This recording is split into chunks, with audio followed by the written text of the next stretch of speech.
In this video, we are going to create an expert advisor that utilizes the IADX indicator along with trailing stops. Let's see how we can do that. To start, we need to open Metaeditor. You can do this by clicking a little icon or by pressing F4 on your keyboard. Once we have Metaeditor open, we can begin to write our code. The first part of our code includes the necessary libraries. We use the hashtag #include_directive to include the CTrade class from the standard library. This class provides simplified trading methods such as PositionOpen and PositionModify, which will help us manage our trading operations more efficiently. Next, we instantiate a CTrade object named Trade. This object will manage all trade operations, including opening and modifying positions. Following that, we define our strategy configuration parameters. These parameters are adjustable in the EA properties and allow us to customize the behavior of our expert advisor. We have several parameters, including LookbackBars, which defines the historical range for highs and lows with a value between 1 and 1,000 candles.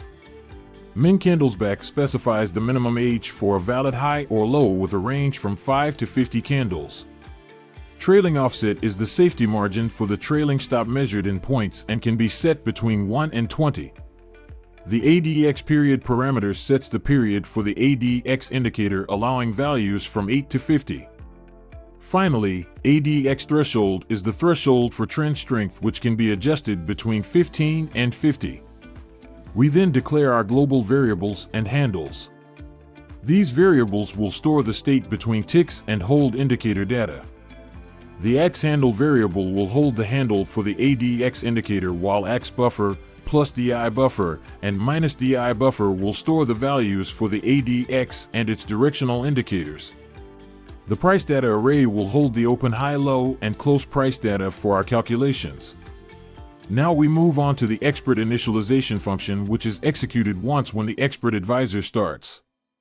In this function, we create the ADX indicator handle using IADX, specifying the current symbol and the H1 timeframe along with the ADX period. We also configure our arrays as time series, ensuring that the newest data is at index 0. This is done using the ArraySetAsSeries function for each of our buffers and the price data array.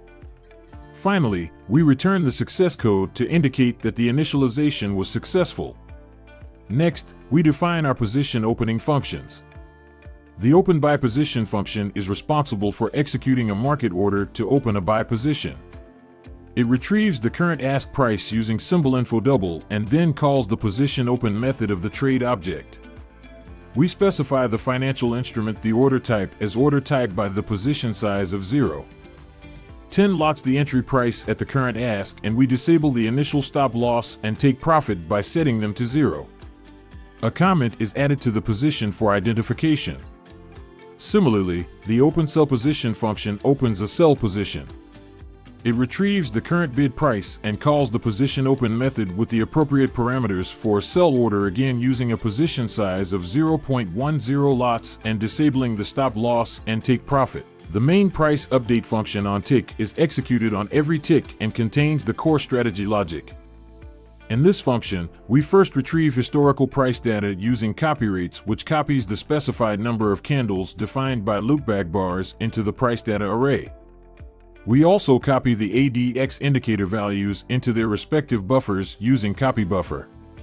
The first call retrieves the main ADX values, the second retrieves the +DI values, and the third retrieves the DI values. Next, we check the status of any open positions.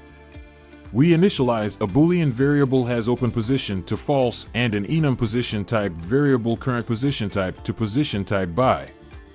We loop through all open positions using positions total and check if any of them belong to the current symbol. If we find an open position, we set has open position to true and update current position type accordingly. Now we implement the trading logic based on the ADX and DI lines. For a buy condition, we check if the ADX value is greater than the ADX threshold and if the +DI is greater than the DI. If these conditions are met and there are no open positions, we call the openByPosition function to open a new buy position. If there is already an open buy position, we then check for a trailing stop. We find the lowest price in the specified lookback range using ILowest and retrieve the last low price. If the low index is greater than or equal to MinCandlesBack and the current close price is above the last low, we calculate a new stop level by adding the trailing offset to the last low price and call the processTrailingStop function to update the stop loss. For a sell condition, we perform similar checks. We verify if the ADX is greater than the threshold and if the DI is greater than the plus DI. If these conditions are satisfied and there are no open positions, we call the open sell position function. If there is already an open sell position, we find the highest price in the lookback range using IHighest and retrieve the last high price. If the high index is greater than or equal to MinCandlesBack and the current close price is below the last high, we calculate a new stop level by subtracting the trailing offset from the last high price and call the processTrailingStop function. The processTrailingStop function is responsible for managing the trailing stop for both buy and sell positions. It loops through all open positions and checks if the position type matches the specified POS type.